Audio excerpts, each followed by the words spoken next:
Good day, fellow chart watchers. It's Greg Schnell, and I am here with the market roundup for April the 18th, 2019. Another good, exciting week in the market as we continue to try and test the highs. We got lots to work forward to. Railroads and industrials continue to push higher, and I would expect more in the weeks ahead. Banks and investment managers are pushing higher, so that looks good. Healthcare and the REITs are stalling, including biotech. So that's probably an area to really be cautious in right now. And commodities just had a sideways week, but the Baltic Dry Index started to look a little better. And the Fed is going to meet here in a few days, roughly 1 week out or 10 days out. And some breadth is starting to slip, but still the market is in an overall bullish configuration. And the worries I had about other stuff on the other side of the world seems to be breaking out to higher highs. So as long as that's going to continue, I think we got to keep going higher. So with that, jumping in here. So the chart I want to start with first is the McClellan oscillator, and it has been declining for a couple of weeks or months now. But the one thing I would say on this chart is that we can go back to periods where we've had this big surge off the lows like 2016. And there was a little bit of damage done in here, but not a lot. And then the market went on to rally to higher highs. So, I think we might be near this point, and this point probably brings us into this kind of rough patch. But again, as long as the market is holding above here, we've got quite a bit of breadth, so it's hard to really argue that the market wants to go lower. And I've been more worried about the overseas leading the way down. And currently, now those indicators are starting to break out. So while the S&P may be soft just here in the short term, it still looks to me like until the market breadth gets a little bit weaker, we're still able to hold up higher. So that is very positive. Now here's a couple of things just checking our work. So what I've done is I've showed the advanced decline line here, and it's at a relatively steep angle. And the point I want to make is this is the same angle transposed back over here. And you can see that even though the advanced decline line pulled back, it didn't matter. The market just kept going higher. And until we get a much more leisurely slope, like let's pick this one or this trend line out here, we're probably looking at a market going higher. And again, you may have these zigzags like this. Well, the market spends time in here, but the slope of this is pretty upright. And so, normally we'd need a lot lower pace of advanced decline lines to really make a difference. So I still think the market is more bullish than bearish. Looking at the NASDAQ high lows, one of the big things to look at here is we have recording below zero for the first time in a month. We had a couple of those in March. But again, the problem I have is that we haven't been able to hit a lot of net new highs. So I feel like we're still back in kind of the 2015-16 period in here, where we just can't get enough new highs. So even though we're breaking out to new highs, or a lot of stocks have broken out to new highs, the market is right up against its kind of prior highs. And in general, I would expect us to start surging to new highs, because it's been over a 7-month period now that we've been waiting to get back to prior highs. So there's lots of stocks that were down and out that could start to turn higher, but we just don't have the strong construction of a broad market advance yet. And looking at the New York market in terms of advanced decline line, we see the same sort of thing where the slope of the indicator suggests that we still, it could moderate quite a bit and still be in a big uptrend. So I'm watching that a little bit closer, and if we take this line and move it over here, it's pretty much straight up. So it doesn't really indicate that the market is weak enough here yet. So continuing to expect higher highs, and that's hard for me to do, with this indication here that we just can't make enough net new highs, and the market is kind of trapped in this lower level. So Again, watching closely. It wouldn't take much for the New York Composite to get above the September-October highs, and that would easily make new 52-week highs for the market, not necessarily all-time highs, but new 52-week highs. But we just don't seem to have the breadth on that. And just want to go on to the next one here. Here's the Canadian market advanced decline line. And again, it's dwindling, but it's still, running up pretty well, and the market broke out to new all-time highs here, so can't be bearish in face of a new all-time high. That's not something you see in a bear market. And here's the high lows for Canada, and what we see is we're back to zero. Now, again, we never did get the bread thrust I wanted, and we've had marginal net new highs for 2 years now. The real problem I have is as we hit zero, we're hitting new highs, so that makes me uncomfortable. And again, going back to 2015, you could just see when we couldn't get a lot of net new highs, the market didn't advance. So here we're running up even though we have very little net new highs. So if this was to start to break down, I would give that more weight. That would be a better caution flag and be something worth monitoring a little closer. Here's the high-low by Dr. Elder, and just keeping track of a very short-term high-lows over the last 5 days. And there were still enough of them, so as long as you're positive, you're positive. We just covered off the McClellan oscillator. This is the summation index, and again, this is way up at a very high level here. So nothing to be that concerned about. And again, a move below 400 would be a level I'd be more worried about. The breadth indicators all held up okay. I'm a little concerned that the NASDAQ can't get rocking here, but again, it's up into a strong enough area. It's around 50%. Obviously, we'd like it higher than that. The NASDAQ typically isn't as bullish as others. Here's the NASDAQ 100, and this one surprised me a little bit, that almost 10 stocks out of the 100 rolled over. I guess 9 stocks rolled over from last week or from a couple of weeks ago to this week. So, but you can have this rollover, and look what happened in 2017. That rollover didn't matter at all. 2012, it caused little pullbacks, but again, I think we're looking for the big trend, and the big trend is still up. For the New York Composite, again, this pushed up to higher levels this week, very bullish, and we have 63% of the stocks participating, so that's pretty bullish, are above their 200-day moving average. And for the S&P 500, we're still way up at a high level, well above my where it needs to be bullish is in between 65 and 70, and we're up at 80, 75 this week, so lots. And for the bullish percent index on the Toronto Stock Exchange, breaking out above these downsloping trend lines, lots of volume showing up, or lots of companies showing up above the 200-day moving average for the first time in a long time, right? It's been 2.5 years, and we finally broken this trend in the last couple of weeks meaningfully. So this is more bullish, again, just as we hit new highs. So hopefully we can hold them up there, but it looks like we have the breadth to do it. For the energy sector, the oil services companies just continue to moderate sideways. The exploration and production companies continue to moderate sideways, and the XLE in general continues to moderate sideways. So not really bullish on the energy sector unless you're just playing the price of oil directly. The bullish percent index moved above the prior highs here, so that was very good to see, up to 75. But oil really had a sideways week. There was nothing going on.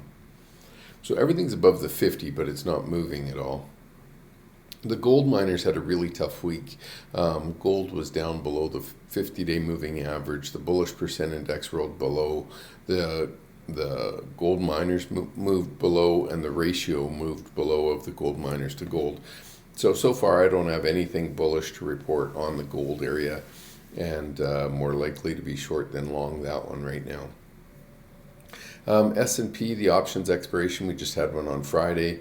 And so with that options expiration, I always like to just be aware of when they are, and sometimes they can cause market reversals. At this point, just being aware that we had options expiration Friday, and then we have the Fed meeting 10 days out. I think that's the next chart. So around the 2nd of May. So anyway, up here as we continue to test this prior high, I think it's important to watch the Fed meeting more so than the options expiration this month. And the reason I say that is just where we are on the charts with the previous test of the January, the October, and now May time frame. Again, as we're up near prior high, so the market seems to be adding a little volume this week, but nothing to kind of tell us that things are really going to start rocking. Year-to-date performance, we're up 15%, so that's very bullish. And weekly outside bars, we had another weekly doji on the S&P, the same on the NASDAQ, and on the Russell, it was actually a down week. And we pulled back from resistance again. So the weakness in the Russell is probably something I'm more interested in. But again, the big stocks still seem to want to move higher, and we do have the earnings out of the big names next week. Some of the big tech names. So as those earnings pour in, I think optimism will probably prevail through the week. We'll continue to watch. S&P has rolled over on a PPO sell signal on the daily chart, but on the weekly chart, lots of jam to go higher. So the PPO is way up here, and again, it can run up here for a year and a half. So no real reason to worry about that one yet. Distribution days, we did have one distribution day last week, but it's the first one in a month, so there's no real panic there. And the NASDAQ 100 continues to test its prior high. So the prior high was 7,756, and this week we made it to 7,715. So we did make a new intra-week high, but not necessarily the highest close. I think the highest close was back on this bar back here. Anyway, very close. We could switch that to a line graph and whatever, and just keep our price labels on there. And by doing that, what this will do is tell us the prior weekly close, 76.54, and we closed at 76.89. So we had the highest weekly close and the highest intra-week move. So that's very bullish. We're breaking out to new highs on the NASDAQ 100. The New York Composite, again, pushed slightly higher this month. It continues to work its way up from 12.7 to 12.9. Not really fast-paced moving, but nonetheless, higher is good. For the composite index, this is just zoomed in, and you can see we're right at this trend line and continue to flirt with it. But the moving average has started to turn back up again, which is a bullish place to be. Here's the Russell. And one of the things I've been watching for is when the Russell starts to weaken. Now, on March the 1st, it did start to weaken and the stock market stalled, but it didn't roll over for the bigger indexes like the S&P and the NASDAQ 100. So watching the Russell, just because it was kind of a guide that things were getting weak in October, it was already making new 3-month lows. So if it starts to break down below 1,500, we'll probably have more to talk about. The PPO is in a very cautionary position. Okay, and the Russell, just a line graph, and again, we're flirting with the 40-week moving average and just can't seem to get through it easily. This is just the IWM, so the ETF that tracks the Russell, and again, same sort of thing shows up there. Toronto Stock Exchange, again, broke out to new all-time highs, so that's very bullish and hard to, you don't see new all-time highs in a bear market, right? So that's good. And here we have the RSI very close to touching 70 and finally breaking above this 65, so that's kind of a bull market indication. Again, even if it softened a little bit here and then rallied back, it just says that there's enough strength to push this market into all-time highs. And that's a very bullish configuration. On the Shanghai Composite, we had a pullback last week, and then this week closed at the high of 2 weeks ago. So roughly in the same range, but highest closing high. And the Nikkei, again, continues to flirt with this 200-day moving average, and I'm still not very confident in it, but this was the first weekly close above the 200 on the actual Nikkei. So to me, that's very bullish, and we're starting to get a very minor upslope on the moving average. Let's just call it flat for now, but it is tilted up marginally. And then the other thing, and that's the 252, because that's a more important moving average in Japan, where they use a 1-year moving average rather than a 200-day. And so with this push here, I want to continue to make sure it does hold the breakout. We've seen back in November and December, both times there it failed at the breakout. So watching that very closely. And again, the relative strength is weakening, and so that's not usually good. And we do have a double top setup here on the Nikkei. If I just want to show you this is the 5-year picture, and so we have this top and this top, and now we've come up and we're back testing the 40-week moving average from below. You can see in November, December of 2015, we spent 3 or 4 weeks trying to get through it and ultimately could not, and then we rolled over. So that's probably something I'd be more concerned about now after spending so much time below it. Can we get back above it and hold it, or do we roll over? And if we roll over right here at 0, then things start to get more depressed. But I was waiting to get above it. We are above it, so have to stay bullish until that changes. With the US dollar, another sideways week, really, right? Traded inside the range from a month or two ago, and a higher high and a higher low than last week, and a higher close, so that's bullish. But really, it's just chopping us around in this range that it's been on for a long time, and until we get any sort of a trend change, that chop is going to continue to wear us out. So I don't want to spend too much time on the dollar, just because it's not really, hasn't made a decision one way or the other, and we kind of need it to break out of this range in order for us to get more in tune with it. UUP, interestingly enough, this UUP chart looks like we're at all-time highs, whereas the actual US dollar chart isn't that bullish, and I can't for the life of me reconcile why that is. So this is April 18th. And this says April 18th, but this one's clearly pushing higher, and usually, if anything, your tracking funds are a little below, not a little above, so I'm very surprised at how this looks so bullish. I can't explain that.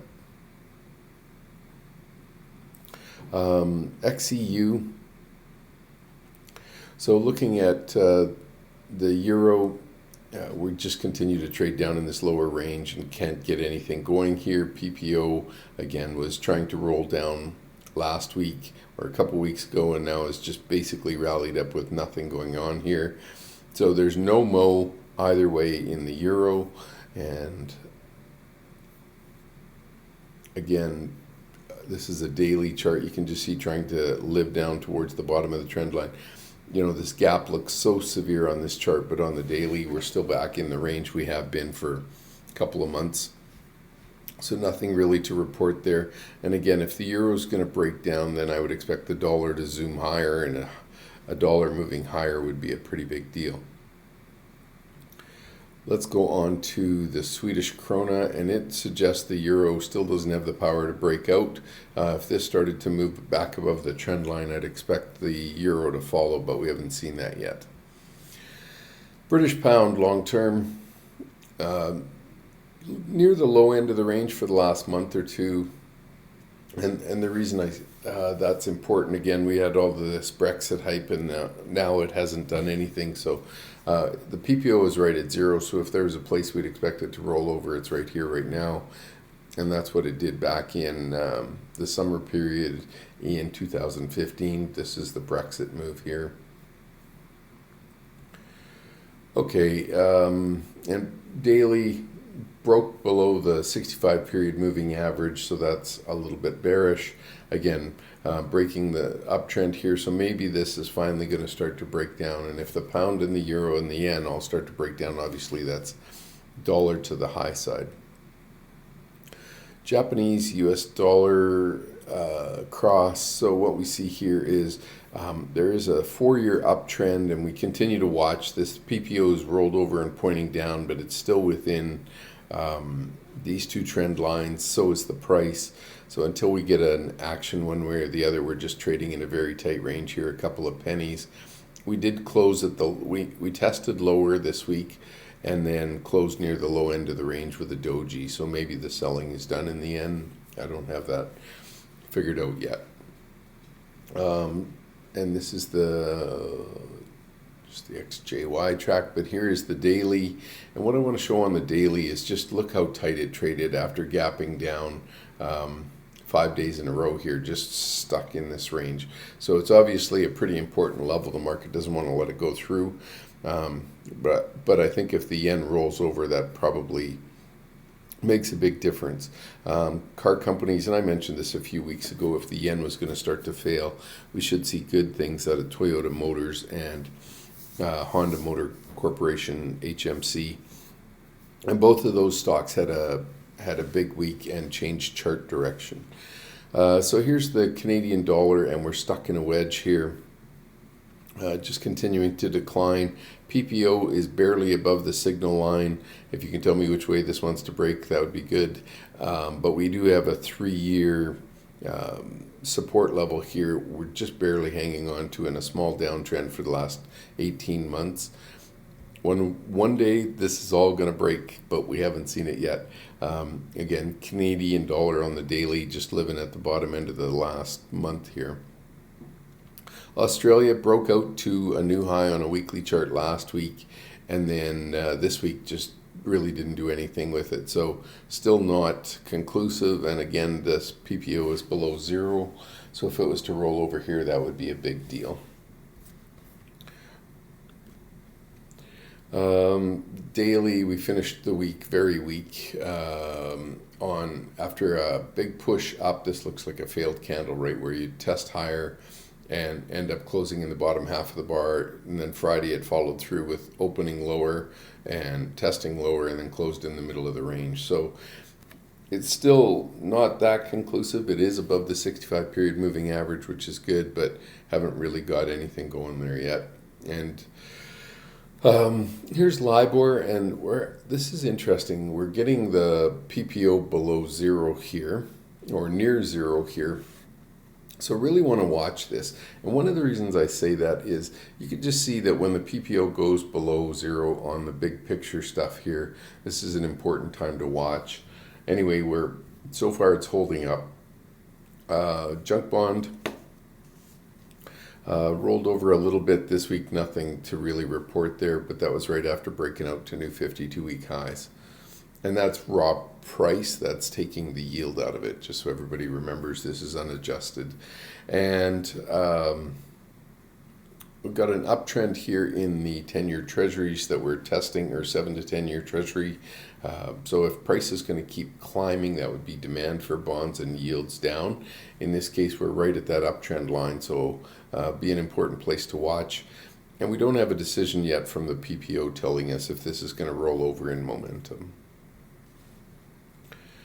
LQD, the corporate bonds, same thing. We're sitting here in a relatively indecisive spot right at this trend line and wondering which way it wants to go. You can see the uptrend here on the short-term basis since I'll call it the lows in December. And what we're watching for now is, will this roll over and just start falling again like it did all through 2018, or does it actually break out to the high side and put corporate bonds back in demand? The US 2-year big picture. This is, we're still making lower highs and lower lows, so there's no reason for optimism yet. I will say that, again, this is a monthly chart, and these big breaks on the RSI kind of told us to at least be cautious, and sometimes it might take, this was early January. It touched up here March at the latest, and it was July before we got a PPO sell signal. We already have the PPO sell signal, but we're at a very high level. So maybe it stays up here even more, but it's a good place to watch, and I still think the bond market's going to be the best clue of when to leave. The tips, so the bond ETF, this is the black line, went higher this week, tried to rally a little bit. I don't have any real feel right now. All of a sudden, gold, the yen, and tips have diverged here. Gold's been pulling back for a couple of months. You can see its line in here. Oh, sorry, I put the crude, I changed this out for crude oil this week. I had the yen in here before as the orange line, but you can see crude oil pushing higher along with this tips line, but gold not confirming. So it tells me that there's some stress in the commodity markets when they're not trying to move together. Waiting for the chart to load here. On TLT, so this is the unadjusted version, again taking the yield out of it, and what we see is this raw price. Well, when this chart shows up, what we see is the raw price back testing this horizontal support and resistance level. So if it was to bounce from here, that would probably put a scare into most of the interest rate sensitive stocks. Bankers and broker dealers had very strong weeks. Some of the insurance companies are breaking out to new highs, so hard to be too bearish until the yields actually change direction. So what we see here is the BlackRock Municipal Fund is starting to make a lower high here, which would be the first time in a long time, going back to the December low. So maybe this is telling us that the highs in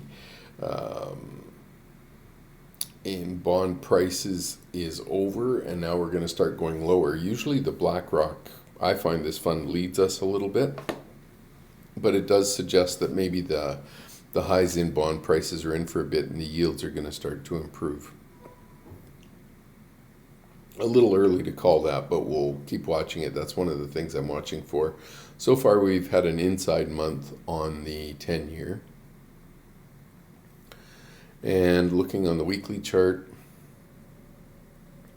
right at this trend line. So this is an important place, again, if the market's going to keep breaking down here, this is probably where we'd find resistance somewhere in here. And it's also where we had support for 3 or 4 weeks earlier in the year.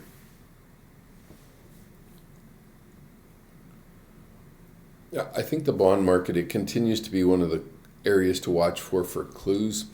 And again, the 5-year, these charts are loading really slow. The 5-year in the black line here, you can just see, if this is going to keep falling, this is the yield falling, so price rising. In the red here, I put the bank index, and so I think I'd be worried that if the 5-year starts to plummet here again, you probably want to take profits if you were able to ride up some of these bank earnings.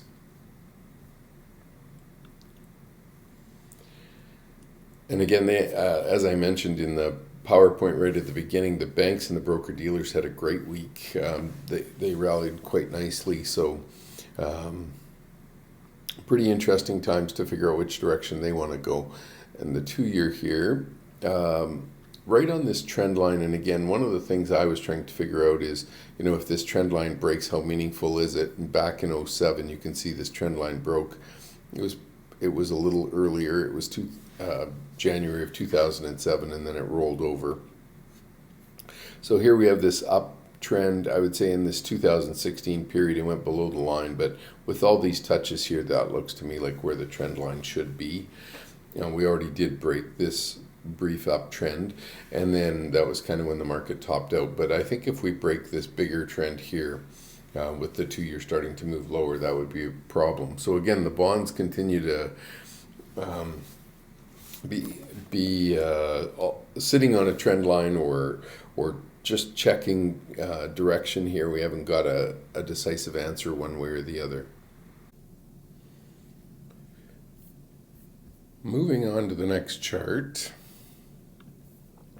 I think this chart is still important, and what we see is the market rolling over as this 2-year rolled over, and now we're right under the 10-week moving average, and we just want to see which way this chart wants to fold here.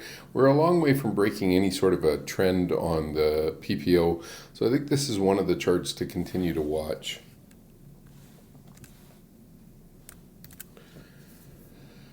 The 3-month chart here is really odd because one of the signs of a market top that seems to be common is the 3-month actually continuing to roll over. So if this was to start to break down to 23, I think we'd find the market starts to go back into correction. So this brief move here, trying to get above in the month of April, but putting in lower highs is a bit concerning. And if it starts to make lower lows, I think that would kind of complete the rounding process on the top. So that would be another big deal for me. So watch the 3-month as well. Not a whole bunch new on the 30 year, so I'm going to skip over that and just move on down to the transports. So the transports had a big uptrend going. They broke it. Now they've had a huge downtrend. And again, maybe it's not enough of a downtrend, but still this bottoming formation here looks like it wants to accelerate to the upside. Now the real question would be, if this is going to break to the upside, how far up can it go? And is it going to go back and challenge the prior highs? And at this point, it's starting to break out in relative strength. It's starting to break out of this, I'll call it 6-month basin, with one exception here, which was the December high, and pushing up here. So everything looks relatively strong. Now we had weak numbers, weak information from J.B. Hunt, the second largest trucker, but it was still not enough to damage the chart. I'll show you that in a second. Here's the airlines. What we see on the airlines is they're just stuck in the middle of this 3-year range, and so I can't get excited one way or the other about the airlines. I don't even want to trade them. They're so choppy and non-trending. Looking in on the railroads, this is absolutely beautiful. There was a risk that it was going to break out, pull back, and actually start to break down, and it did exactly what it's supposed to do in technical analysis, is break out, find support after broken resistance, and took off to the upside. So the rails look great, and they continue to push higher, so that is obviously good news. The truckers, there is a downtrend line here that they're trying to break, and they've been working hard at it. Friday's close wasn't especially good. It opened higher, ended up closing at the low end of the bar and closing lower than the day before, but really within I'll call it the center of the last 3 weeks of trading. So no real information there, and you can see there's a whole bunch of convergence here with the 50-day moving average in blue, the 200 in green, and the downsloping trend line in blue. So all of that says just watch the truckers very closely. Huge volume in them in the last 3 days, which is quite a surprise, but part of that was on J.B. Hunt announcement. Here's the autos, and the autos are actually, they continue to perform, and they're hard to make any real money on. You can see that they underperform continuously, but some of the autos like Toyota Motors and those types have started to break out. So there's some good news there. And here's the auto weekly chart. And I think, it did make a higher low in December. It's also made a higher low here in March. And now this downtrend line is pretty much under threat. And you can see that we've had 2 bumps where the full stochastic didn't make it all the way to oversold. That's very bullish, and you can see that back here in the 2017 time phrase. So if this is going to continue to work its way higher, that's good. And we're starting to break the trend line on momentum. So that's also positive. And again, I might point to the Japanese car companies, Toyota Motors and Honda Motors, if they look like they want to break to the upside, and that might be on the back of a yen starting to weaken. Broker dealers, this is another positive, trying to break out to the top side here. And again, we're right up at 6 months of resistance, but you can see we've broken the downtrend, and now it looks like, if we can get above 0 here, this is very bullish. If it rolls over here, this is a problem. So we're at the place to watch. We do have a Fed meeting in a week and a half, so we'll just see if this group can start to turn it up higher. But, those charts are starting to look good, especially Goldman Sachs and Morgan Stanley. So here's the utilities chart, and you can see pretty much a ribbon higher, trying to break out to prior highs here. This is a 15-year chart. Let's just shrink it up a little bit, go down to a 4-year period. And, so we've broken through, but we haven't done anything since then.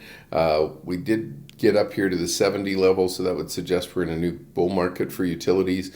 Anyway, even if it just comes down to 50, that's still probably a nice strong uptrend. And again, it has broken the kind of previous highs in momentum, so it's got higher highs and higher lows. At this point, that's still bullish. The industrials look good. I mean, they're trying to break out to new highs here. We're right up against 79, and that was highest closing highs on weekly going back to 2018 at both the prior highs. So as long as these things are spiking higher, that looks really, really good. Nothing really here. Let's just jump down to the CRB. And commodities didn't have a great week, just kind of in the middle of the range so far for the month. US dollar still trying to get through this 97.50 level. And, I haven't got a direction figured out on it because it's working me over. So we can't use the dollar as a guide yet, but they pulled back from last week, trying to hold at the 10-week moving average, which would be helpful. Sorry, the 40-week moving average, which would be helpful. And if it can bounce off this, it had a doji of a week. We are still below zero, so a rollover here under zero would be a problem. And that's one of the things that we'll be watching over the next 3 weeks or so for the commodities, just to see where they want to go. The commodity tracking fund here for all the commodities is stuck under its 200-day moving average, and that would be an important one to start to break out to the upside. West Texas crude didn't do much this week. It was still up slightly, in around the $64 level. Natural gas, on the other hand, broke to new pretty much 3-year lows. Call it 2.9 or something for a number of years. But you can see this is a big deal, this closing low down here under 250. And if anything, expect a reversal in natural gas. But until you get it, I think let somebody else make the bottom in that. Heating oil and gasoline, they both just kind of traded sideways for the week. Nothing really new on either one of them. It's been quite a move on this gasoline from $1.30 to $2.05, so that is significant. Corn, wheat, and soybeans all were down this week, and wheat looks like it's going to break this 2-year trend line that it's been trying to build. Just continues to not get it going, and we saw corn break through down to new lows in March, rally back up, got to the 10-week, and now it's stalling there. So is this just going to start to waterfall down? That's a great question. Gold and silver, terrible actually. After that 1332 hit in gold, it looked like a pullback to support and then take off, and right in here, I thought it was going to break out, and literally a couple of days later I said this isn't working. And one of the things that's more important is when a trade doesn't work, to realize to take it off. And so that was probably a better call here as gold continues to let go and all of the gold miners continue to drop. So not comfortable with this whole sector or industry group. Silver continues to drill out the bottom corner of the chart, so nothing bullish about that. Here's copper and aluminum, and you can see copper didn't do anything this week, just kind of stayed in its range. But aluminum testing the 2018 lows after the big pullback last week, nothing bullish on that look. And here is livestock, and that chart's been okay, pushing up. So we'll keep watching there. Sugar and coffee. Sugar's back above its 10-week, trying to hold above this downstroking trend line, and coffee is drilling the bottom part of the range. So again, coffee just can't get a bid. Cocoa and cotton, again, rolling over. So none of the commodities really perked up this week that come to mind. I mean, everything was kind of on pause. Marijuana names continued to roll over and pull back. No real strength here, and what you see is this downtrend on the PPO is rolling over. Now again, coming down and turning back up again would be worthwhile, but at this point the relative strength seems to be leaving the marijuana names, and I would be cautious on those. Coal traded up marginally this week, barely above its 10-week moving average. Steel traded down this week, barely above its 10-week moving average. And again, this kind of winding move higher, I guess it's a move higher, but you would expect coal to rise up too. Not seeing that pairing work. Lithium pulled back a little this week, and so did the rare earth metals. So again, nothing to cheer about there. So all in all, a tough week to kind of analyze where we want to go. We're still above the 10-week on these, but it's been choppy at best. And just when you think they're going to break out, you get big pullbacks. I think lithium LAC was down significant. It was almost 12% or something this week. Let's just go get that. LAC.to.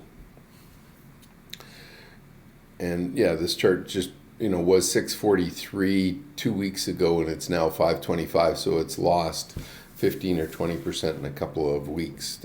Really big moves like that. So just when you think they're going to start breaking out, they don't. And I think that's the real problem here, is we keep getting jerked around. Anyway, I don't feel any need to go through the Goldman Sachs commodity indexes here, so we're going to roll straight on. The Baltic Dry Index is trying to push higher here, so at least it looks like there's a bounce coming on that, which would be indicative of more shipping going around the world. XLE, big bearish wedge here, and again, we expect this to basically put a cable straight down here and drop quite quickly. So watching that very, very closely doesn't feel very constructive to the upside. Crack, the refining ETF, 5-6 weeks tight here where it's hardly moved. So that one's important to watch. Nothing really going on there. Frac had broken out last week and then didn't do anything this week. Nothing wrong with that, but nothing great about it either. We have broken the downtrend in momentum here. The question is now, do we just roll over up above zero? Again, the XLE doesn't look that constructive, so I would be cautious on, if you're buying these breakouts, great. But look at this, it broke out, nice big gap up, and that's on the takeover offer. And what we see here is 5-6 trading days in a row where nothing else gets going. So it's not like it carried through. West Texas crude right at resistance, $64. This line on the chart would have been there for all of last year, and it's just stuck right at it. PPO is rolling over here. It did break this big 2-year trend line, so that was somewhat hopeful. But again, it's having trouble getting any real follow through from the energy stocks, XOP and OIH. And crude, just to give you a picture on the yearly chart here, this is looking good here, up around 65, but you can see we only visited it last year. We hadn't visited it since 2014. And, an interesting level to try and watch and hold. We'll see if we end up falling back into this $55 level. XOP rolled over a little bit this week, turned down slightly, nothing major, but I think the real issue here is just, what we want to see is some enthusiasm. We want to see something really start to take off, and XOP really hasn't started to join the party. So the exploration and production companies not following crude higher just isn't what we need to see. We want to see the whole sector start to move. USO, nothing really to look at there, just kind of gently holding here.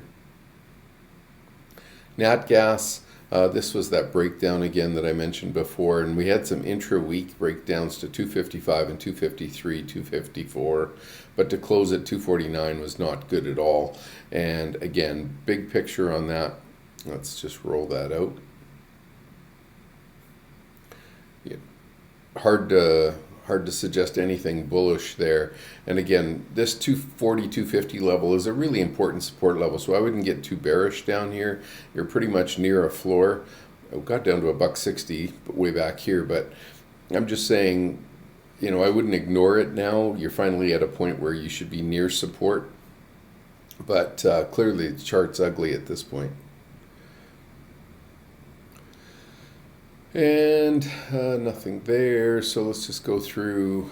Here's nuclear is what I wanted to get to. And so what you see on this nuclear is we've had this broadening wedge, and then lately a really nice kind of push up, got up to the top line here, pulling back, and so far still holding above the 20 200-day moving average, and you can see the momentum is now rolling over at zero, so I'm expecting this might have further to fall. The uranium miners aren't doing any better. This chart briefly broke out in April and then pulled right back down. It's under the 200-day moving average, and none of the commodities did really well this week, so that's more concerning. Looking in on URA on a weekly chart, you can see the breakout, how nice it formed, but it was trying to hold this uptrend and now closed right below the uptrend line, and we're right at zero here. So if this was going to roll over, that's kind of what it's been doing every time it gets to the zero level, just rolling over. So again, no real comfort on that chart. Full stochastics couldn't get back up to 80, so that's a bit of a problem. And copper weekly just continues to grind sideways. I mean, we've been here since mid-February and haven't been able to do a thing. So the good news is we made a higher high this week, so that was bullish, and a higher low, but we closed near the low end of the bar. So not exactly comforting and giving you an outlook of higher prices for next week. Big picture, just standing back. Copper's kind of right at this trend line here, just barely above zero. At least it started to put a little higher push on here, but, is there any reason for us to think we know which way this is going to break? I don't think so. We've got an uptrending 10-week moving average and an uptrend line here, but major horizontal support and resistance at $3. And if this breaks out, I think that's worth buying, and there's some reasons to do that. Some of the miners are trying to do that, but on the other hand, we've also got this problem where, if it doesn't hold this 10-week, I think we could move all the way back down to this 250 range. Don't need to go into a few more of those charts. Let's go to steel. What we see on steel, again, this major resistance level on ETF right around $41, and it just keeps getting stuck there. No push one way or the other, and the PPO right at zero. And again, nobody buying in on this thing for, basically since the beginning of the year. It's been very quiet. Volume 29,000 shares this week. So almost impossible to see any real action there. This is the aluminum chart, and what we see here is it looks like it's going to roll over. And again, making 2-year lows in aluminum isn't probably the way to expect higher prices, and the full stochastic just keeps rolling over, and you're in a downtrend when that happens, way over here. So having it roll over well under zero, nothing bullish about that, and that concerns me because I think that's an important metal. XME has rolled over and broken this uptrend line and now moving lower. So that's one of the reasons I'm starting to get more cautious here. Steel and copper just can't really get it going. Aluminum can't get it going, and now we're starting to see this roll over at zero. And again, when it did that, didn't make big moves down, but it sure wasn't bullish. So Scooter ranking down here at 3, saying it's one of the worst ETFs out there in terms of price action, so it's hard to really want to buy it. The Canadian one has a little more gold in it. That's why this Metals and Minerals ETF was pushing higher, but now with gold having some weakness, this is also pulling down and sitting right at zero. So if it's going to drop below zero, I think you'd rather be out or short, not long. This is the actual gold chart itself, rolling over at the 10-week here. And this was the very weak bar that we got, and then breaking to new 3-month lows. This isn't bullish at all, and unless we get a bounce off zero and then finally start to move higher, that would be a big bullish indication. But at this point, I haven't seen it yet, so I think I'd probably want to see it come down a little bit more, test the moving average and see if any buyers show up. But the volume's been dropping since mid-March, so pretty much a month already. And that's the trend line just on a daily basis, and you can see the momentum is still getting worse. So on a daily basis, we haven't seen any improvement, or weekly. Looking at a wider picture, this goes back to the 2011 high in gold and the retest in 2012. We continue to be stranded under this 1375 level and haven't been able to really get it going. And we did break this up. We came down, got back up and tested the underside of this uptrend line and failed at it. So far, that's a meaningful place and has rolled over, pretty close to the lowest prices of the year. Actually, we closed at the lowest price of the year, the lowest closing price of the year, and we tried to get lower than that. At least we bounced off that. But again, starting to make new 2019 lows usually isn't bullish. GLD, this is just the tracking ETF, and we can use this for volume, but again, volume dropped off heavily, only 23 million shares traded, and our average is up around 37 million, so 30% short. 30% short in volume, not necessarily short gold, but the volume's very light. The full stochastic is down under 20. I think at this point, just wait for it to turn around, and until it starts to improve, you probably just want to wait. The gold to gold miners to gold ratio briefly broke out a couple weeks ago, end of March, and then pulled back and was unable to re-rally, and then that was the real sell point, and now it's broken down and broken this uptrend line. When that happens, it's a better place just to not be involved with the gold. And the gold miners can leak pretty hard. So they've broken their uptrend here. They've broken the uptrend off this low. Any way you look at it, it's pretty rough. This 21 was major support going all the way back through 2017, 2018. It better hold there, or there's really not a lot to look forward to on that chart. Gold compared to the S&P continues to drift lower. We're now below zero. But, if we got the pullback and then the turn up, that's what we'd be looking for. So at this point, it's a watch and wait chart, not a buy chart. Silver, same thing, just continues to dribble lower, made lower lows, lower highs, and closed about the same. PPO pulling back below zero. Again, I wouldn't give up hope on these, but you're not. I don't think you want to buy it until it starts making higher highs and higher lows. And SLV, again, stuck right at this $14 support resistance line. If it breaks through that, I think you go all the way back down and test the lows. Silver miners, they did break support here. They're at new 3-month lows, but not quite at the lows for the year. But clearly ending right at the low of the bar and rolling over right at zero. This is as bearish as it gets. That's kind of what we've been doing for a couple of years now, rolling over right at zero. So if that's going to fail here, I think you just let it fail until you see what you want to see, and it hasn't started to show that. Looking at the IGE, this is a natural resources ETF stuck at the 200-day moving average. That's just trouble. So no real price action there. Lumber continued to struggle this week, pushed down again, rolling over under zero. So this is not optimistic. So these are the things that give me concern because they're not very bullish. And here was lumber coming out of the 2016 low. Now it's making lower lows and so far lower highs. If this is going to start trending downward again, that would be a big deal. And I just wanted to show you Toyota Motors.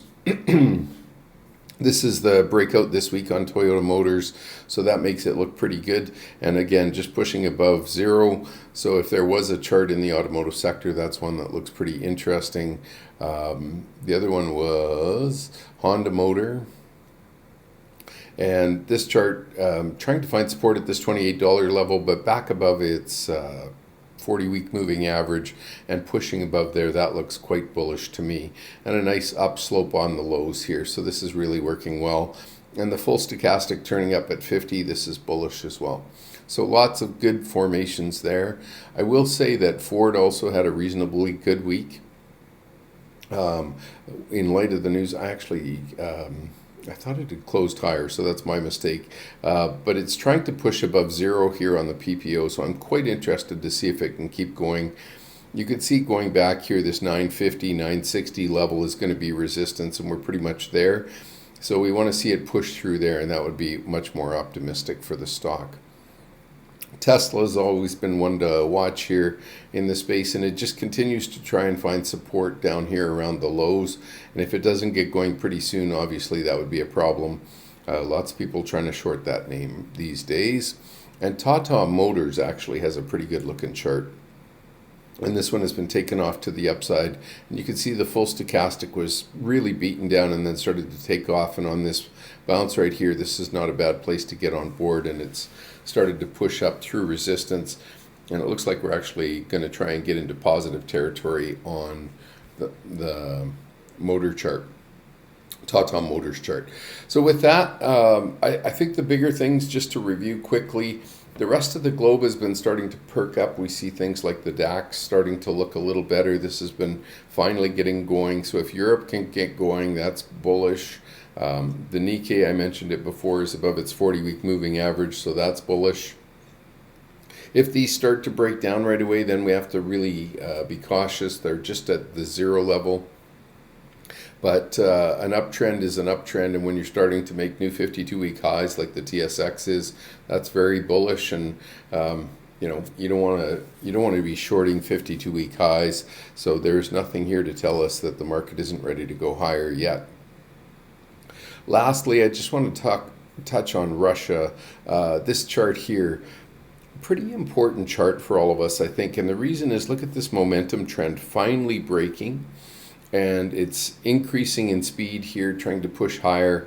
I realize the market feels very overbought, but at the same point, we've got a lot of things that could be working in our favor. So at this point, until we have more bearish breadth or something, the market looks like it wants to grind higher. And as we head into the Fed meeting, I think that's probably the most important thing to watch for.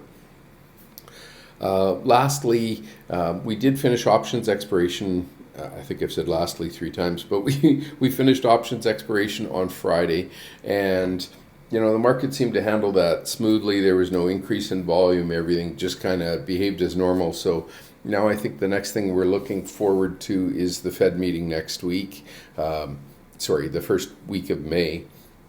And that'll probably define more for us. So thanks for taking the time to join me. Hopefully there's some information there. Avoid the commodities for now, and the banks look a little better.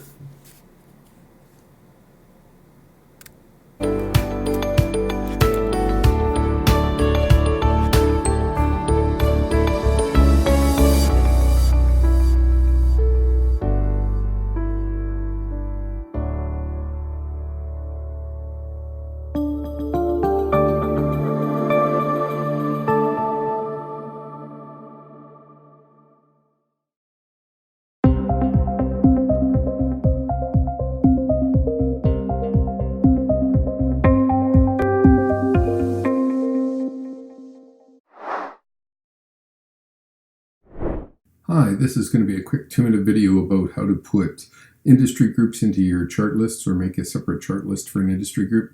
First of all, clicking on Advanced Scan Workbench. Second of all, scroll down here under the stand components, and you can either pick US or Canadian. I'm just going to pick Canadian because it's not the default, but obviously if you did the US, you'd just go the same way. So you're going to pick Canadian, and in this particular case, we want to find healthcare. It's a group that's doing pretty well. So you could either do the individual industry groups, or in Canada's case, the healthcare sector is less than 60 stocks. So we could add them all. So we put it in there. Don't forget this add button shows up as a line up here. Then you run the scan, and then available actions. You're going to go in here and store these results in a new chart list. You can name it whatever you want. I have a particular naming convention that I like to use that I described in my book, and it is to put the H in there for an alphabetical sort, and so I'm just going to say Healthcare Canada. And with that, that puts it into an industry group list. And you can see here's all my industry groups. I've got other ones in here. But the bottom line is then that way you can sort them and do whatever you'd like. So in this case, they're sorted by scooter ranking, and then you can also look at them by intraday, 1 week, 1 month, and you can also say hide other columns. So with that, I'll leave it. But in general, that's how you can quickly get industry groups into a single chart list. Thanks for taking the time to join me.